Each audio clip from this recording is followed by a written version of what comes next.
guys,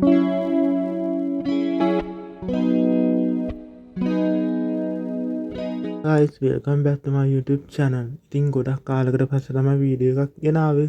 ඉතින් අද vlog එකත් එක්ක මම ඔයාලත් එක්ක share කරන්නේ තඩි vlog එකක්. ඉතින් ගොඩ කාලකට පස්සේ ගෙන හින්දා මට බනින්න එපා කවුරුත් වීඩියෝස් ගේන්නේ නැහැ කිය මොකද කලින් වීඩියෝ එකකට දාලා තිබ්බා. ගොඩක් කට්ටිය මේ වීඩියෝ ගේන්නේ නැහැ කියලා. මට පුළුවන් වෙලාවට මම වීඩියෝ එකක් දාන්න. ඉතින් දැන් වෙලාව උදේ 9යි ගානක්. මම තාම මූණ හොදලවත් නෑ. මොකද මම මේ දවස්වල නැගිටිද්දි 7-8 වගේ වෙනවා. ඊට පස්සේ ඉතින් පැයක් යනකම් ඔහේ ඉන්නවා. ඉතින් නැගිට ගමන් මූණ හොදන්නත් බෑනේ. ඊට පස්සේ මුලින්ම මං ඇඳ අස් කරා. අද මට වැඩ ටිකක් තියෙනවා කරන්න. මම A level ඉවර වුණාට පස්සේ A level second shy මට අර කියන්න බැරි වුණානේ. මම ෂෝට් වීඩියෝ එකක් දාලා තිනවා A level මගේ රිසල්ට් එක. ඉතින් සකන් ශයි රිසාල්ට් කරේ මට තියෙනවා ඒකයි B එකයි C එකයි. ඉතින් සමහර අය දන්නේ නැහැ රිසල්ට් රිසල්ට් කොහොමද කියලා අහනවා. ඉතින් ඔයාලට මම මේ පෙන්නන්නේ මම ගත්ත අලුත් බේස් එකක්. මම ළඟදිම ජොයින් වුණා මේ ඉංග්‍රීසි කෝස් එකක්, ඉංග්‍රීසි IT කෝස් එකක් සහ ස්පෝකන් ඉංග්ලිෂ් කෝස් එකක්. මම ඒකට අදාළ පොත් ටික තමයි ගත්තේ. ඉතින් මේ ඉන්නේ මගේ යාළුවෝ ගොඩ කාලයකට පස්සේ මම ඔයාලට පෙන්නන්නේ මෙයාව. මොකද මගේ කලින් ෆ්ලොක්ස් වල මම පොඩ්ඩක් ඉදලා තියෙන කිහිල්ල බැලුවා කොහොමද අද දවස කියලා.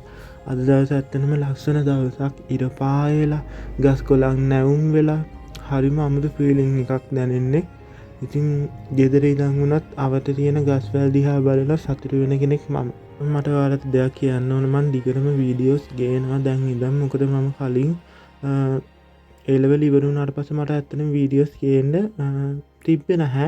මොකද ස්ටඩි ෆ්ලොග්ස් නේ මගේ ගොඩක්ම බලන්නේ. සාමාන්‍යයෙන් මගේ ස්ටඩි ෆ්ලොග්ස් ගොඩක් අය බලනවා. හැබැයි සාමාන්‍ය දවසක ෆ්ලොග් එකක් දැම්මොත් ඒක views යනවා අඩුයි. ඒ කියන්නේ කට්ටිය බලන්නේ නැහැ. මගේ ගොඩක්ම බලන්නේ ස්ටඩි ෆ්ලොග්ස්. ඒ හින්දා මම ස්ටඩි ෆ්ලොග්ස් තියෙන දවසට තමයි මේක අප්ලෝඩ් කරන්නේ. හරි ඊට පස්සේ මම ඔයාලට ඉස්සෙල්ලා පෙන්නවුවේ ෆේස් වොෂ් එකක්. ඒ ෆේස් වොෂ් එක නම් ඉතින් මට හම්බුන එකක්. දැන් ඔයාලට දිගටම වීඩියෝස් බලා ගන්න පුළුවන්. මොකද මම දැන් කෝස් එකත් එක්ක ජොයින් වෙලා තියෙන. මේ කෝස් එකේ වැඩත් එක්ක මම ඔයාලත් එක්ක ෂෙයා කරනවා. ඒ වගේම A level ළමයින්ට O level ළමයින්ට වැදගත් වෙන වීඩියෝස් මම ගේනවා.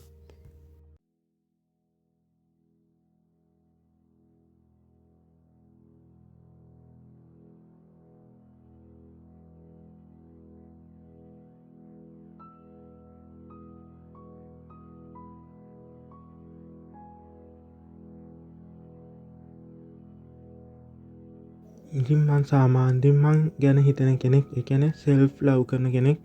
මම මටම ආදරය කරන කෙනෙක්. මම ඒ හින්දාම මගේ පිරිසිදු භාවය ගැන බලනවා. මම පිරිසිදු වෙන්න ඕන කියලා හැම වෙලේම හිතනවා.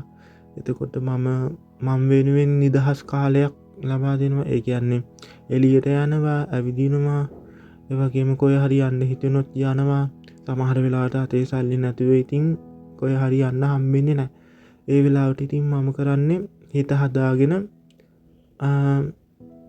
තියෙන දෙයක් කාලා තියෙන දෙයක් තමන්ට කරගෙන ඉන්න එක වෙන්නේ. එතකොට තමයි අපිට අනිත් අය ආදරය කරන්න පටන් ගන්න.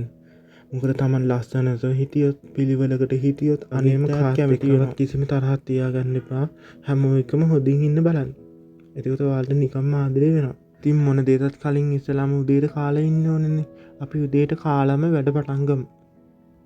උදේ කෑවට පස්සේ මට පැපල් ගෙඩියක් තිබ්බ කන්න. මේක නම් අපේ සීයා තමයි ගෙනාවේ. සීයා කියන්නේ අපේ අම්මගේ තාත්තගේ. ඉතින් මම ඒ පැපල් ගෙඩිය කන්න තමයි යන්නේ. දැන් සාමාන්‍යයෙන් අපේ ගෙදරට පළතුරු ගේන්නේ නැහැ ගොඩක් වෙලාවට. ඉතින් මට පළතුරක් කොහෙන් හරි හම්බුනොත් තමයි ඉතින් මම කන්නේ. නැත්නම් මමත් කන්න ආසයි අතරම පළතුරු. ඒත් ඉතින් තියෙන දේවල් ඉතින් අපිට කන්න වෙනවා. මම සාමාන්‍යයෙන් පැපල් ඒ වගේ මිදි ඇපල් ඒ වගේ දේවල් ගොඩක් කන්න කැමති. ඒත් ඉතින් ඒව ලැබෙන්නේ කලාතුරකින්. මම දැන් කරන්න යන මේ පොත්වල කවර දාන එක. මොකද කවර දාන්න නැතුව ඒක ලියුවොත් එහෙම ඒක සාමාන්‍ය පිළිවෙලකට වැඩ කරන්න බෑ. ආසෙ හිතෙන විදිහට ඉගෙන ගන්න ආසෙ හිතෙන විදිහට වැඩ කරන්න ඕන. ඉතින් පොත්වල කවර දාන්න නැතුව මට ඕන ලියන්න පුළුවන්. හැබැයි එහෙම කරනවට වඩා මට වෙනසක් කරන්න ඕන කියලා හිතුණා. මොකද මං ඒ කාලේ ඉස්කෝලේ යන කාලේ මම පොත් කවර දැම්මට පස්සේ ආයෙ කවර දැම්මෙම නැහැ. මොකද ඒ ලෙවල් වලටත් ඉතින් ඉස්කෝලේ ගියාට පස්සේ ඒකෙන් එතනින් ඉවරයිනේ. ඉතින් මං ආපහු මගේ මතකය අවදි කරගන්නත් මං මේ වැඩේ කරේ. ඉතින් මේ විදිහට මං කවුරු ටික දාගත්තා. මට ඉංග්‍රීසි පොත් දෙකක් තියෙනවා. එකක් ස්පෝකන් එකක් ස්පෝකන් ඉංග්‍රීසි කෝස් එක තමයි කරගෙන යන්නේ. අනිත් දෙක තාම පටන් ගත්තේ නැහැ. ඉතින් මම මේ දැන් හවසට පහන තියන්න තමයි මේ මල් කඩන්න ලෑස්ති වෙන්නේ. හැබැයි අවාසනාවකට මට මල් ගොඩක් කඩාගන්න බැරි වුණා. මොකද ඒ වෙද්දි හොද්දටම වැස්ස ආවා. මම මල් කඩන්න යනකොටම වැස්ස ආවා. ඉතින් බලන්නක දැන් ටික වෙලාවකින් කොච්චර වහිනවද කියලා.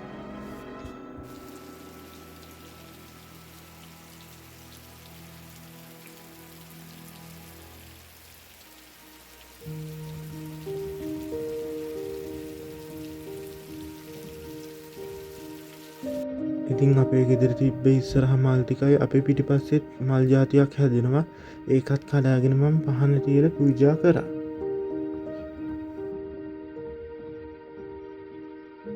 මම සාමාන්‍යයෙන් ක්ලාස් එකේ කියන දේවල් වෙනම පොතක නෝට් කරලා ඒක කටුවට ලියාගෙන තමයි අලුත් පොතක මම ලියන්න වෙනම. මොකද මට සාමාන්‍යයෙන් එහෙම අර කටුවට වගේ ලියන්න බෑ අලුත් පොතක. මං ඒකට වෙනම කටුවට ලියාගෙන ඊට පස්සේ මං අර පොතේ ලස්සන ලියා ගන්නවා. ඒකට පාඩම් කරන්න ආස හිතෙනවා. දැන් මේක බලන්නකො කටුවට ලියාගෙන තියෙන හැටි. ඉතින් ඒ කටුවට ලියාගෙන තියෙන එක අනිත් පොතේ අපි ලස්සනට පිළිවෙලකට ලිව්වොත් අපිට පාඩම් කරන්න ආසාවක් එනවනේ.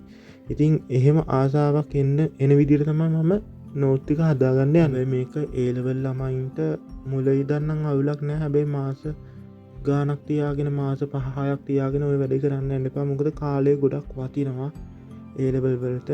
හැබැයි මං A level වලට නම් මෙහෙම නෙමෙයි කරේ. A level වලට මම ඒ අර කටුවට ලියාගන්න එක එහෙමම පාඩම් කරා. දැන් මේකට කාලයක් තියෙන හින්දා මම මේක හිමීට වැඩ ටික රිලැක්ස් එකේ කරගෙන යනවා. ඉතින් 2026 A level ළමයින්ට තව මාස දෙකක්වත් නැහැ. එයාට මට කියන්න තියෙන්න හොද්දට පාඩම් කරන්න තියරි පාඩම් කරන්න. මොකද තියරි නැතුව ඇත්තටම පේපර්ස් වත් කරන්න බෑ. පේපර්ස් කරන්න ඕනේ. හරි දැන් ගොඩක් අය කියනවනේ මේ කාලේ පේපර්ස් තමයි කරන්න ඕනේ. මොඩියුල් පේපර්ස්, පාස් පේපර්ස් ඒවා තමයි කරන්න ඕනේ කියලා. හැබැයි දැනුමක් නැතුව කරන්න එපා. තියරි දැනුමක් අනිවාර්යෙන්ම ඕනේ. ඉස්සෙල්ලා තියරි දැනුමක් හදාගෙන ඉන්න. ඊට පස්සේ ඔයා පාඩම් කරන්න. ඔයා පේපර්ස් කරන්න. පාඩම් කරලා ඉවර වුණාට පස්සේ හැබැයි තියරි දැනුම 100% තියාගෙන පේපර්ස් කරන්න. මොකද තියරි නැතුව අපිට පේපර්ස් කරන්න බැහැ. දැන් ගොඩක් ළමයි හිතනවා පාඩම් කරන්න එක නම් බොරු වැඩක්. ඒක මේ පේපර්ස් කරාම තමයි හුරුවක් එන්නේ. හැබැයි ඔයාලා හොඳට මතක තියාගන්න පේපර්ස් එකේ තියෙන දේවල් එහෙම අහන්නේ නැහැ. ඒ හින්දා තියරි දැනුම අනිවාර්යෙන්ම ඒ වගේම අනුමාන කියන දේත් ඔයාලා විශ්වාස කරන්න එපා. ටිකක් අර එහෙම අනුමාන බැලුවට කමක් නෑ. හැබැයි අනිත් ඒවත් අනිවාර්යෙන්ම බලාගෙන යන්න. මොකද මගේ එක්ස්පීරියන්ස් එකත් එක මම කියන්නේ අනුමාන සමහර ඒවා එන්නේ නැහැ. සමහර ඒවා 150ක්වත් එන්නේ නැහැ. ඒ නිසා අනුමාන විශ්වාස කරන්න එපා. අනුමාන අතේම එලිලා ඉන්න එපා. ඔයාලා හැම දෙයක්ම බලාගෙන යන්න. ගිය පාර ආවා කියලා මේ ආයෙ නොබලා ඉන්න එපා අනිවාර්යෙන්ම. මොකද දැන් මේ සැරේ එහෙම වුණා. ගිය පාර ආපු එකක් ආපහු ඇහුවා.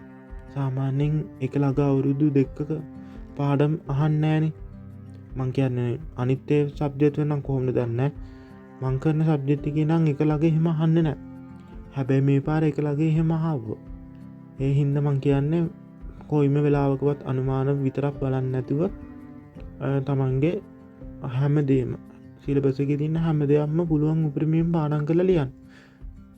හැබැයි හැම සිලබස් එකේ තියෙන හැමදේම දැනන් ඉන්න ඕනෙත් නැහැ. ඒකක් ගන්න.